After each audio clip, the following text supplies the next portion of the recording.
This is an inside story that took 18 months in the making. This is a portrait of the pandemic from a doctor truly experiencing what their world looked like, what her colleagues and friends and the patients that they cared for were going through. A mysterious pneumonia has gripped China with scores hospitalized by the illness. We have therefore made the assessment that COVID-19 can be characterized as a pandemic. Began screening passengers flying from central China for the virus that has killed 2 people and sickened dozens more. We're screening passengers returning from... Today, I'm here to announce that the first presumptive case of COVID-19 has been detected in Alberta. Manitoba, Saskatchewan, Alberta, British Columbia, they have some of the highest infection rates in our country.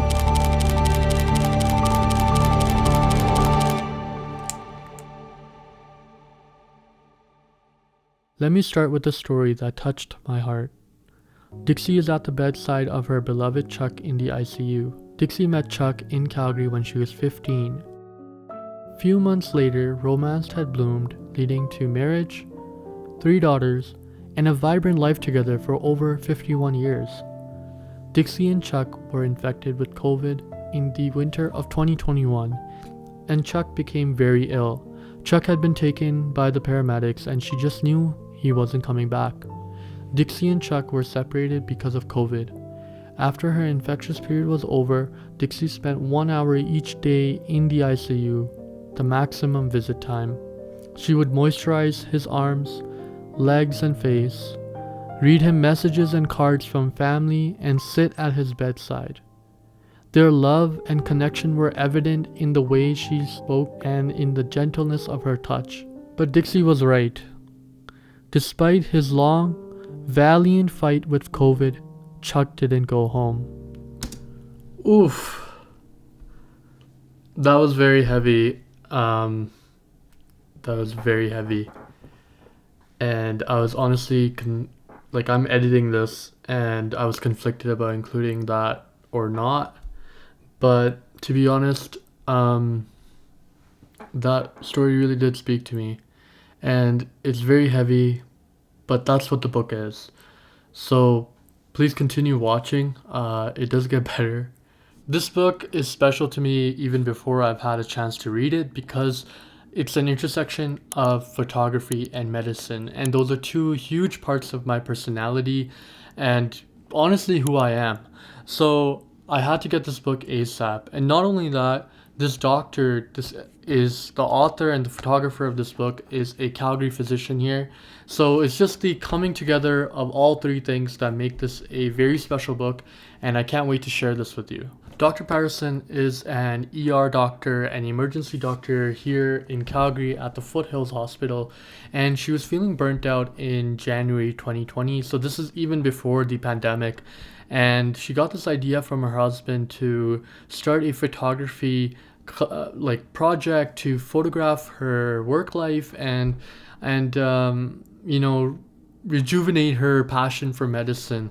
And by the time that she got approval for the project, the first cases of COVID were popping up in March 2020, and AHS basically asked her if she could expand the scope of the project and to document the result of COVID-19 and the effects of COVID-19 on the Calgary healthcare service.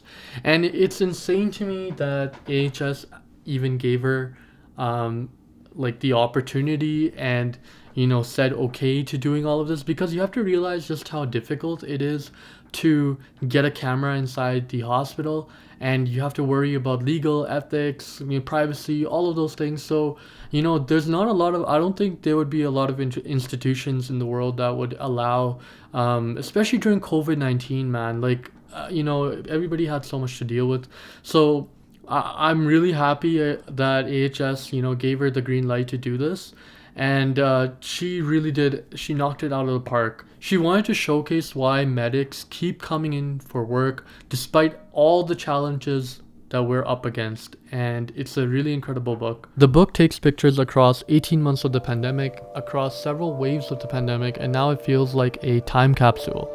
Photography has immortalized what happened during that time that people can look back on in 100 years.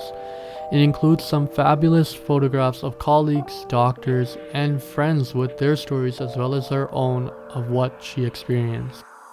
The first thing that is noticeable about the book is the title Shadows and Light, and then right away our eyes go over to the hand. Dr. Patterson mentioned that this was her favorite photograph. The book right away has a very visceral, intense feeling for me. All of her photographs are in black and white, which just elevates the impact each photo has.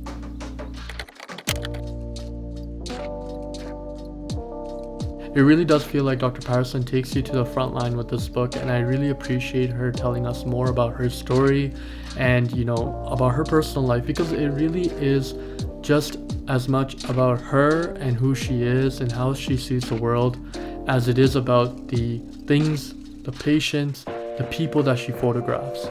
I think those are two very connected things together, and as you read the book, you find out more about how Dr. Patterson sees the world and what things she wanted to focus on, and all of those things come together in this book. And it's kind of a novelty for a physician to be sharing this much about themselves. Generally, the consensus when you're feeling in medicine, when you're feeling burnt out, when you're feeling crappy, generally the consensus is to keep it to yourself.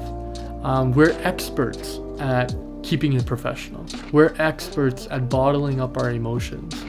And unfortunately, that's the advice that Dr. Patterson first got when she was feeling burnt out.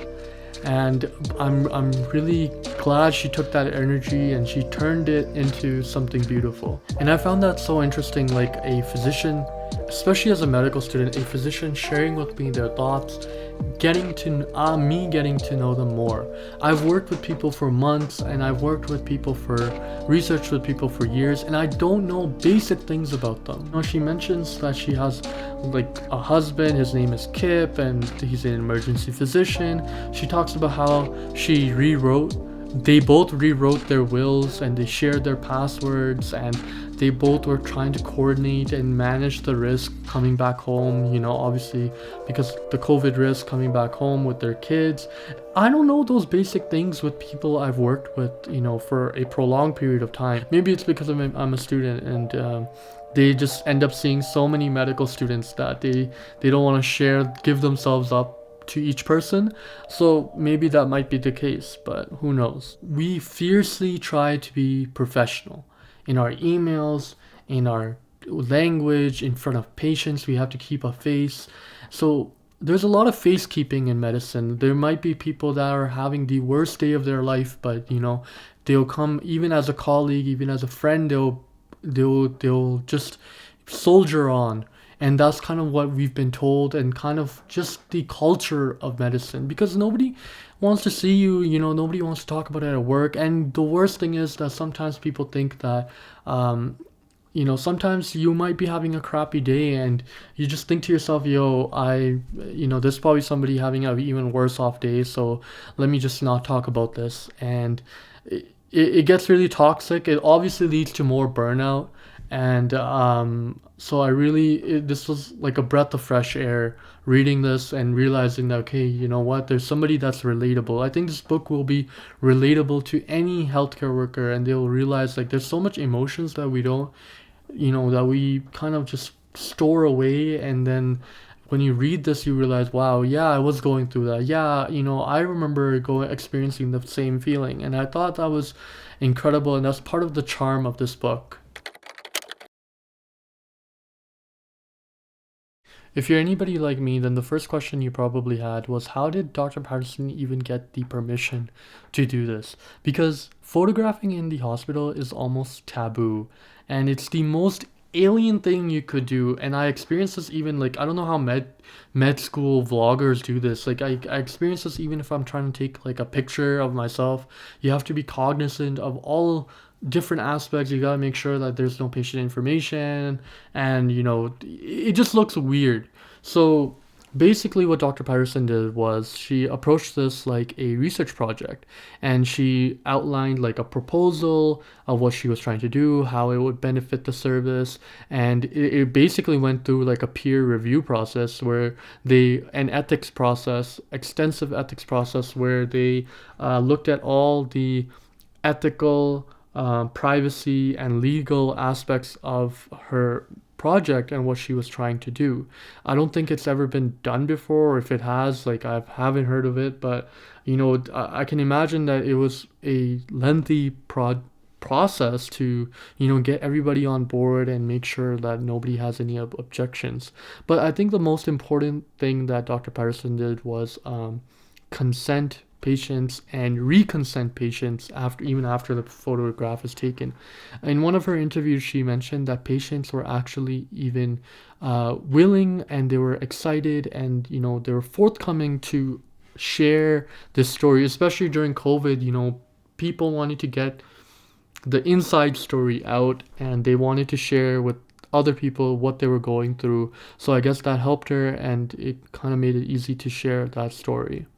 The second point that makes this book remarkable is that if you've ever been to the hospital, you know the lighting situation is absolutely difficult.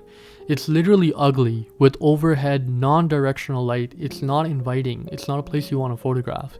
So you can't rely on aesthetics. You can't rely on the color, cool factor in photos. You have to have a deeper connection as a photographer and a physician.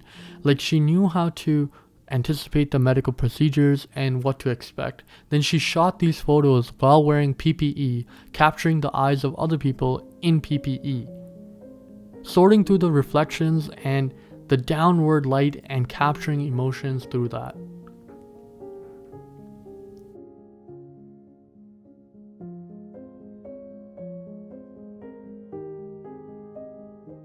So because of how difficult it is to photograph in the hospital, so many moments are lost. And there's been many times I'm in surgery or I'm on the ward, and I can just see the perfect photo forming in front of me, and I just can't take a picture of it. As someone who expresses themselves through photo and video, medicine actually becomes very difficult for me. I feel like a large chunk of my life is not documented, and it's essentially lost unless I start writing a journal and I keep track of what happens to me day to day. Usually I keep photos to highlight points that I want to remember and keep them as a way to reflect on later on how things were. Who knows how many stories are really lost, and there's not much of a way to chronicle one's time at the hospital other than medical notes. Not only that, but in terms of historic context, there was limited access given to news teams, and people had limited access to what was actually happening in the hospital, which is why this book is even more important. We're missing patient stories of what is probably the most pivotal moments of their life. I'm sure a lot of people would rather not remember what happened to them, and they don't want to look back. But in terms of their story, a visual story is just not possible in the hospital.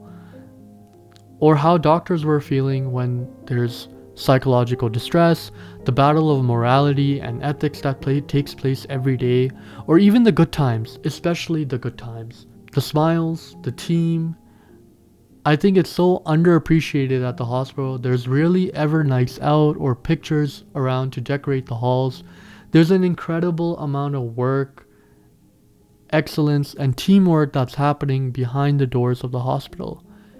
There was a mention of a doctor who dedicated his entire career to a family practice, but didn't have a single image to represent his work, his patients, and his community. This book is now a repository of images for colleagues and staff to share with their families, portraying work life.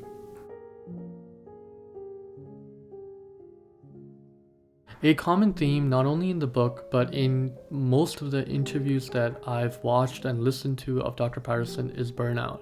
And with burnout, the most common thing that people experience is that they stop feeling emotions, and they stop, taking interest in the things that they used to do. The medical term would be anhedonia, and it could be a very scary thing. Photography allowed Dr. Patterson to slow down and observe. As healthcare workers, it's necessary for us to be detached and desensitized to what we see and what we end up doing.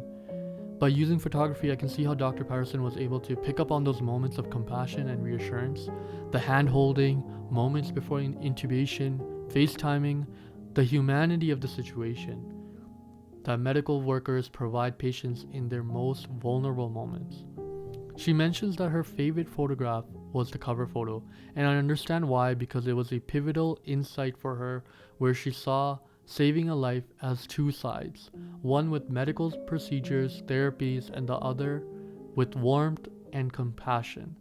From this moment on, she wanted to illustrate a balance between an imperfect science of medicine and the shared connection, tears, smiles, and joy amidst profound suffering.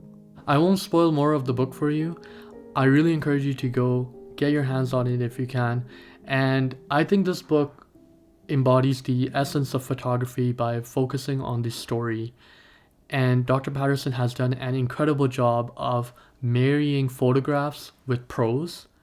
And ultimately, the most special photographs are the ones that have something to say.